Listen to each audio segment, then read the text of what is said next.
પ્રણામ આચાર્યજી. હું તમને 2 મહિનાથી સાંભળી રહી છું. હું 19 વર્ષની છું.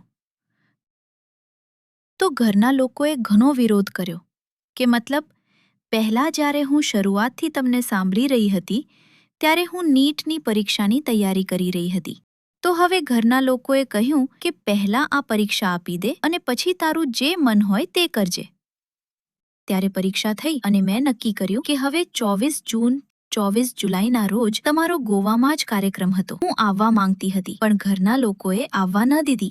પછી મેં કહ્યું કે મારે આચાર્યજીને મળવું છે તો તેમણે મને આવવાની પરવાનગી આપી. પરંતુ મારા મનમાં તો તમે જ હતા આચાર્યજી, એટલે હું તમારા માટે આવી ગઈ.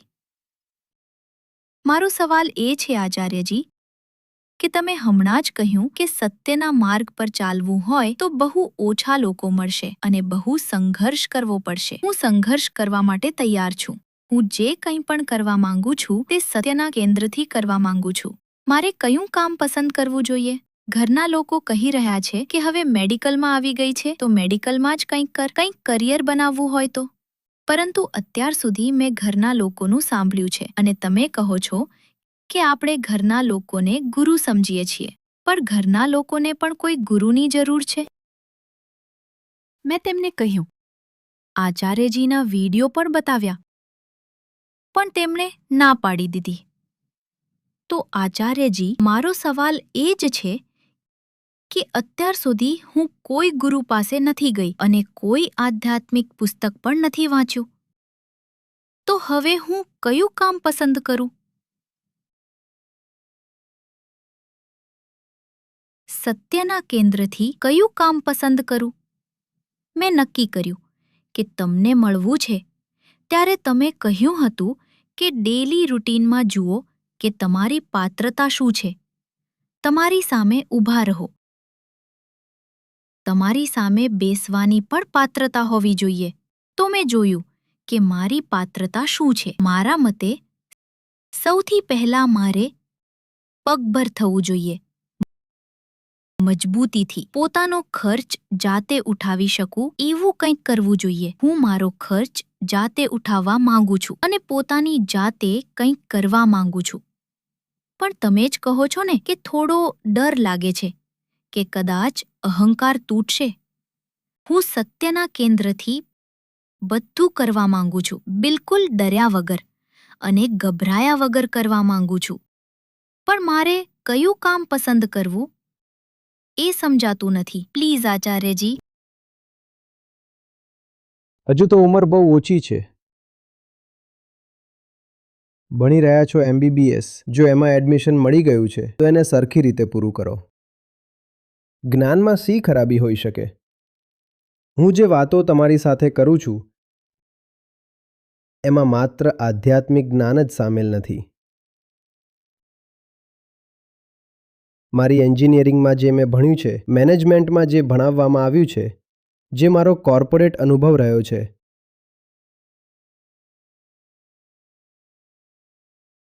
એ સિવાય હું જે દુનિયાના સમાચારો લેતો રહું છું, તમામ પ્રકારના લખાણો વાંચતો રહું છું, એનું પણ યોગદાન છે ને? એવું થોડું છે કે મેં માત્ર ઉપનિષદ જ વાંચ્યા છે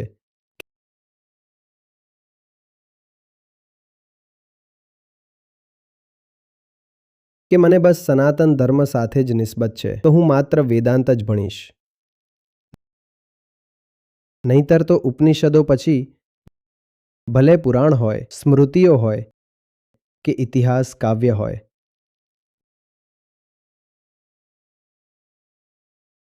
બધું જ કહેવામાં તો એ જ આવે છે કે મારા નામ સાથે લખવામાં આવે છે વેદાંત.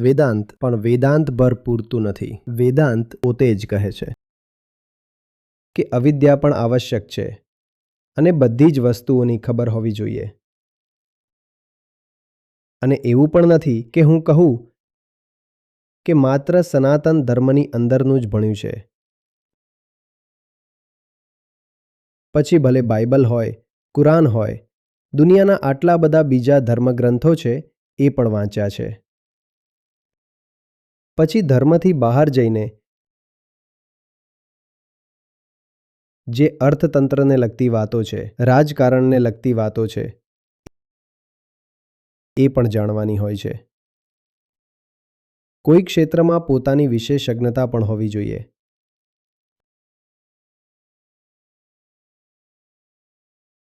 તો એ બધું હાંસલ કરવામાં વર્ષો લાગે છે. તો અત્યારે શું તે તારું બેચલરનું ભણવાનું શરૂ પણ નથી કર્યું? 17 જુલાઈએ 17 જુલાઈએ નીટની પરીક્ષા થઈ છે. Medical entrance. હા, મેડિકલ એન્ટ્રન્સ. તો હજુ 12મું કર્યું છે. હા, 12મું કર્યું છે. હજુ બેટા દુનિયાનું તારે બહુ જ્ઞાન લેવાનું છે અને વર્ષોનો અનુભવ લેવાનો છે. માત્ર ઉપનિષદ વાંચીને હું તમારી સાથે એ વાતો ન કરી શકત જે આજે કરું છું. એના માટે ઘણું બધું બીજું પણ છે જે વાંચવું પડે છે, અનુભવવું પડે છે, અજમાવવું પડે છે. વિજ્ઞાનને જાણવું પડે છે. વિજ્ઞાન જાણ્યા વગર હું તમારી સાથે વાત ન કરી શકત. જો વિજ્ઞાનની સમજ નથી તો તમે સત્યના કેન્દ્રથી કેવી રીતે જીવશો?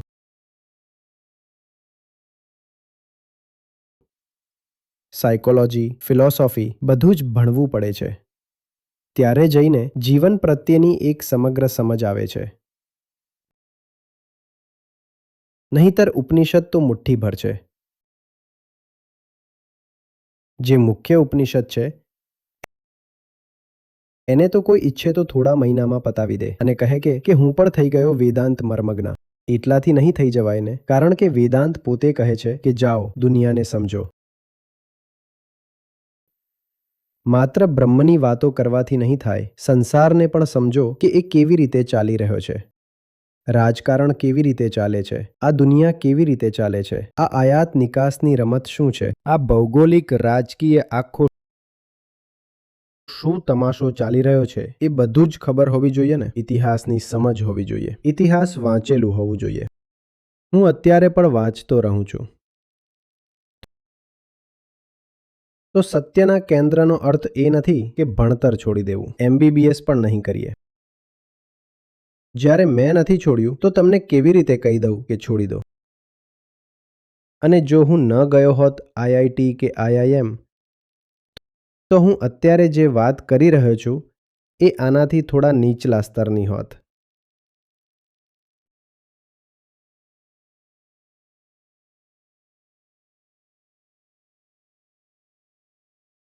UPSCએ જનરલ અવેરનેસની લત લગાડી દીધી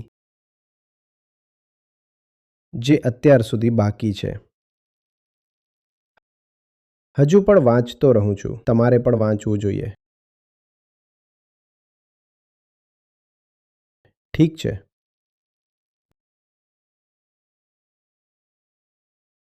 જે વિદ્યાર્થી વર્ગ છે જે વારંવાર પૂછતો રહે છે કે શું કરીએ, એમને હું સૌથી પહેલા કહીશ કે ભણવાનું પૂરું કરી લો. પૂરું કરી લો એનાથી મારો શું આશય છે? એટલું તો કરો કે દુનિયાની રીતભાતનું તમને થોડું જ્ઞાન થઈ જાય. અર્થતંત્ર જાણવું જરૂરી છે. બંધારણને જાણવું જરૂરી છે. દુનિયામાં આટલી બધી ક્રાંતિઓ થઈ એનો ઇતિહાસ જાણવો જરૂરી છે.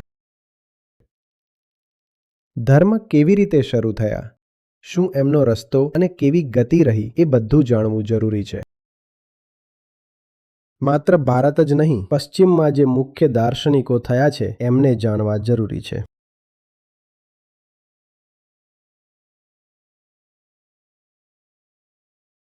વેદાંતની સાથે સાથે આમને પણ વાંચ્યા છે મેં ત્યારે. તમે અત્યારના સમયે જેવી દુનિયા છે એને તમે નહીં સમજી શકો. ઉદાહરણ તરીકે, જો તમે કાર્લ માર્ક્સને બિલકુલ નથી જાણતા, હા, જે આખું કમ્યુનિસ્ટ મેનિફેસ્ટો છે એ એમનાથી જ તો આવ્યું.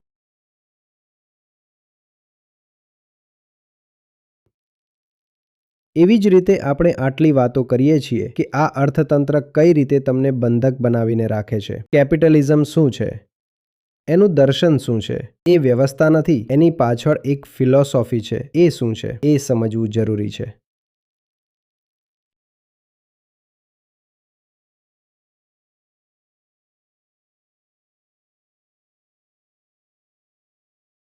શોપનહોવરને તમે વાંચો છો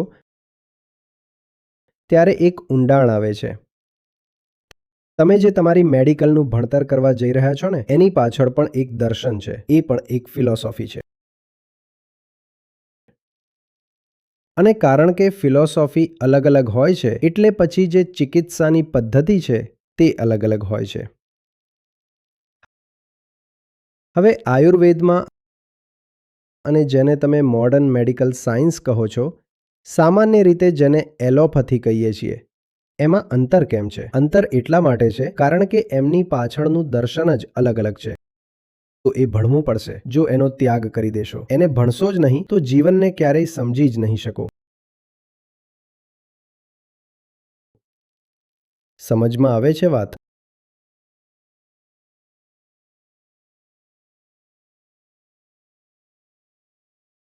એ ન કરી દેતા કે બધું છોડીને સત્યની સેવામાં આવી ગયા. સત્યની સેવા એટલે શું? સંસારને નથી જાણતા તો સત્યને કેવી રીતે પકડશો? સંસારના બંધક નથી બની જવાનું. સંસારમાં ખપી નથી જવાનું. સંસાર તમને બિલકુલ પચાવી ન જાય એ જોવાનું છે. પણ સંસારને જાણીશું જ નહીં, એ વાત ક્યાંયથી પણ યોગ્ય નથી. આ બંને વાતોમાં અંતર સમજી રહ્યા છો? ખાસ કરીને યુવાન લોકોને કહું છું, બધાને જ કહું છું. સંસારમાં લિપ્ત નથી થઈ જવાનું, પણ સંસારનું પૂરેપૂરું જ્ઞાન રાખવાનું છે. ખબર પૂરેપૂરી હોવી જોઈએ અને તમારી પાસે ઊંડી આંતરદ્રષ્ટિ હોવી જોઈએ કે આ સંસાર બલાશી છે.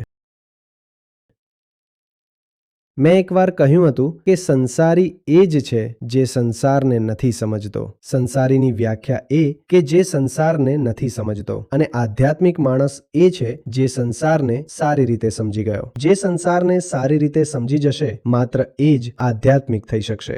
અને સંસારી માણસનું દુર્ભાગ્ય એ છે કે પસંદગી એ છે. તે સંસારમાં તો સતત લિપ્ત રહે છે, પણ સંસારને જાણતો બિલકુલ નથી. એને કંઈ નથી ખબર.